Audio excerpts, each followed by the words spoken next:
Olá, amigos, amigas, vamos continuar a segunda parte agora do estudo de O Livro dos Espíritos da quinta-feira, dia 1º de outubro de 2020, e estamos estudando a introdução ao estudo da doutrina espírita, a parte que antecede, as perguntas feitas pelo próprio Allan Kardec. Estamos no item 4, que fala das manifestações inteligentes, já quase no final desse item 4.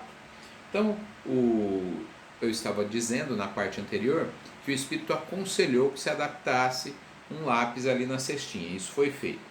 Esse conselho, olha que interessante isso, foi dado simultaneamente na América, na França e em diversos outros países. Aqui merece uma pausa. Um dos critérios científicos do Kardec foi a universalidade. Justamente isso.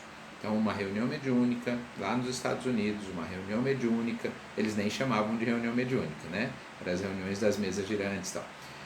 Essas reuniões aconteciam simultaneamente, eles não se conheciam e praticamente todas no mesmo dia ou com diferença ali de poucos dias receberam o mesmo conselho. Falaram, olha, adapte um lápis na cestinha. Então os espíritos encarregados, o Espírito Verdade, uma pleiade de espíritos chefiados, capitaneados pelo próprio Jesus, orientam os trabalhadores, né? Claro que eles visavam muito mais o Kardec, sabia que ele era um missionário ali para essa tarefa, orienta que eles façam de um jeito muito mais rápido, que era adaptar esse lápis na cestinha aí, né? Esse conselho foi dado em Paris no dia 10 de julho de 1853. Né? E olha como ele disse aqui, ó, vá buscar no quarto, ao lado da cestinha, peraí, vou repetir a frase, vá buscar no quarto ao lado a cestinha, prenda nela um lápis e coloque-a sobre o papel e ponha-lhe os dedos na borda. Então agora, imagina que aqui é a borda da cestinha, né? Eles colocavam os dedos na borda da cestinha. E então, se nós imaginarmos uma cesta, as pessoas sentavam ali ao redor e várias pessoas punham o dedo na borda da cestinha com o lápis pendurado. E aí, olha que interessante, né? Ninguém fazia mais nada, só colocava ali e o lápis simplesmente começava a escrever. Então, as pessoas só colocavam a mão na borda da cestinha. Foi assim que orientou o Espírito e orientou em Paris, nesse dia 10 de julho de 1853, e ao mesmo tempo nos Estados Unidos e em outros países, né? Dando mostra de que era um projeto articulado realmente pela espiritualidade. O que ele escreveu nesse dia? Né? Falou para ele pegar a cestinha no quarto ao lado e tal, e o que o Espírito então escreveu? Isso que eu vos disse, proíbo-vos expressamente de dizer a alguém. Da primeira vez que escrever, escreverei melhor. Então ele só queria escrever essa frase, falou, ó, dei essa orientação, não fala para ninguém. O que era a ideia? Você vai, que era justamente a ideia da universalidade, né? Então não é que os outros lugares passaram a fazer porque essa pessoa aí de Paris é que acabou divulgando, não. O Espírito escreveu inclusive isso, eu proíbo você de falar para qualquer pessoa. E aí que se percebeu que todo mundo estava usando o mesmo método, né? Muitos lugares estavam usando o mesmo método que tinham sido orientados por espíritos nas suas respectivas reuniões.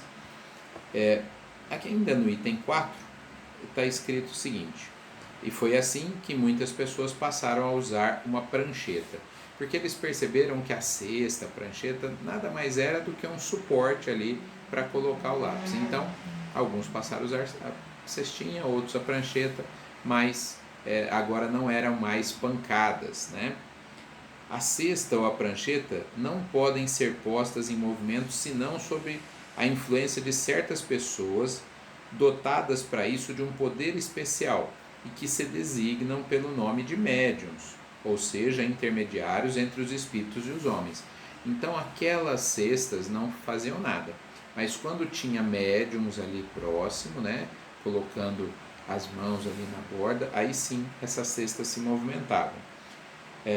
As condições que produzem este poder, né, estão ligadas a causas, ao mesmo tempo físicas e morais, ainda imperfeitamente conhecidas, porquanto se encontram médiuns de todas as idades, de ambos os sexos e em todos os graus de desenvolvimento intelectual.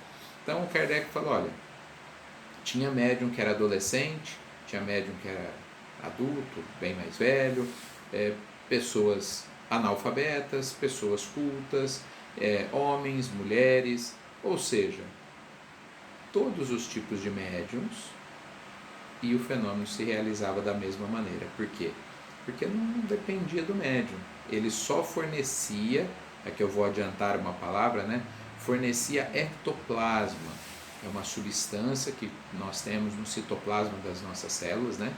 E essa substância, ela é então fornecida para que aconteça um fenômeno mediúnico de efeito físico. Não é o assunto da nossa aula, mas só para deixar bem claro. Existem diversos tipos de mediunidade e as mediunidades mais conhecidas são as de efeitos psicológicos.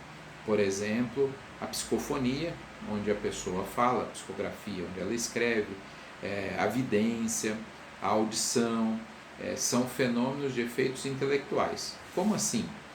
Se o espírito me falar alguma coisa e eu não reproduzir, ninguém ali fica sabendo. Ele veio e falou, Edmir, fala tal coisa, eu não falei. Então, ele afeta apenas o meu pensar, se eu não reproduzir, ninguém vê. Isso é um fenômeno intelectual. Uma vidência, eu vejo um espírito, não falo nada, também é um fenômeno que afetou só a mim. Se eu contar, as pessoas ficam sabendo, senão não. O fenômeno de efeito físico já não. A mesa bate ali, por exemplo, a pancada na mesa, todo mundo que está ali vê, né? Já é um efeito físico.